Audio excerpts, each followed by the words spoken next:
So there's been a recent wave of criminal activity in our city. We are reporting on hate crimes, assaults on officers, also shootings. There's a lot to talk about, so we want to bring in Toronto's Police Chief Myron Demkiw, who joins us on CP24 Breakfast. Sir, we know you're busy, so we really appreciate you making a few minutes to speak with us.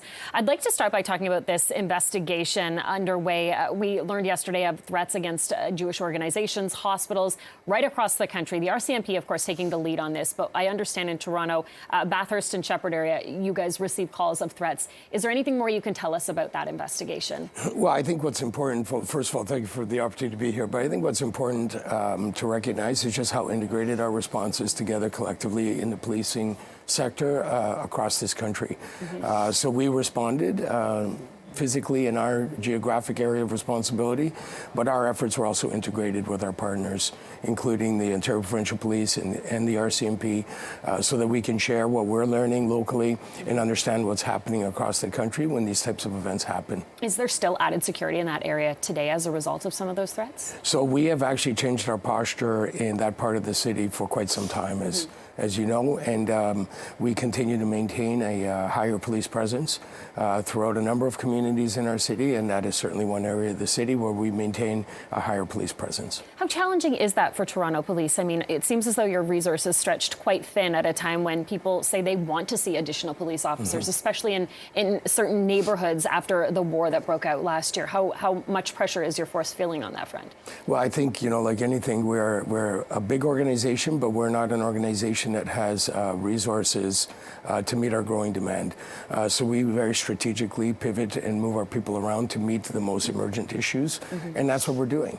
We're moving people as we need to operationally to meet the growing issues as they come up, and do everything we can to address things and keep Torontonians as safe and secure as possible. Another investigation you were present for yesterday, details of this tow truck related crime, and what really stood out to me, how young some of the suspects were when you announced the details of this investigation.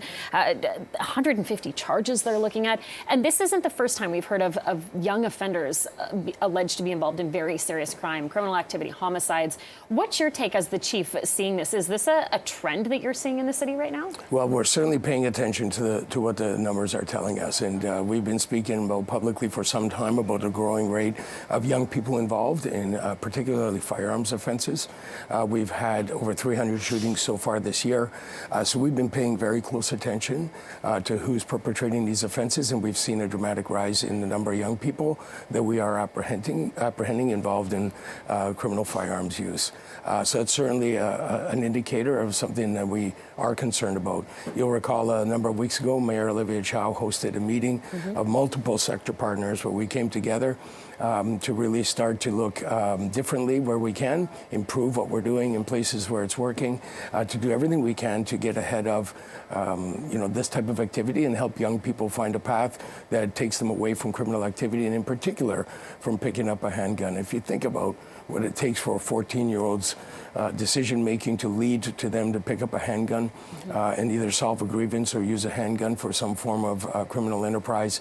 There's a lot of things have happened in that kid's life, and I think we have to work together collaboratively across sectors to get at some of those root issues and disrupt that pattern so that we don't see young people heading down these paths. It seems like these young people are very vulnerable to that too. Like it almost appears as though there's an attempt to recruit them. Is that what your investigators are seeing right now? Well, we're definitely seeing that there is involvement of older offenders, and in particular the allegations that were discussed yesterday, where we do have evidence of an older offender hiring some younger offender for the purpose of the criminal activity that was reported on. So that's something very, very concerning for us.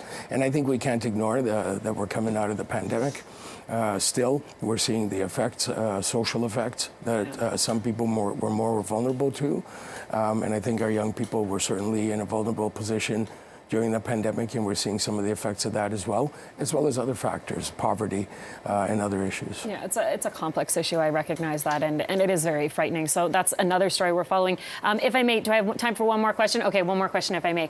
Word this week changes when it comes to safe consumption sites in our city. I know you were asked about it ahead of the announcement. You didn't have time to comment. We didn't even know the details. Now that they're out there, what we've heard from the province saying they have concerns about crime associated and surrounding these safe consumption sites, saying they are receiving reports of crime in the area. I'm wondering, have your officers also, have you seen that at safe consumption sites in the city? Well, we pay attention to activities all over the city, including around consumption sites. So we've, of course, we cannot ignore that there was a tragic loss of life near a safe consumption site in our city, and that the public in our communities have spoken about it. So we pay attention to the data, no question, to answer your question. But I think, what I'm really excited about as far as where we're going is we have long supported and looked for opportunities for treatment. And the investment in treatment hubs and the investment in the ability for detox centers and care for people who would like to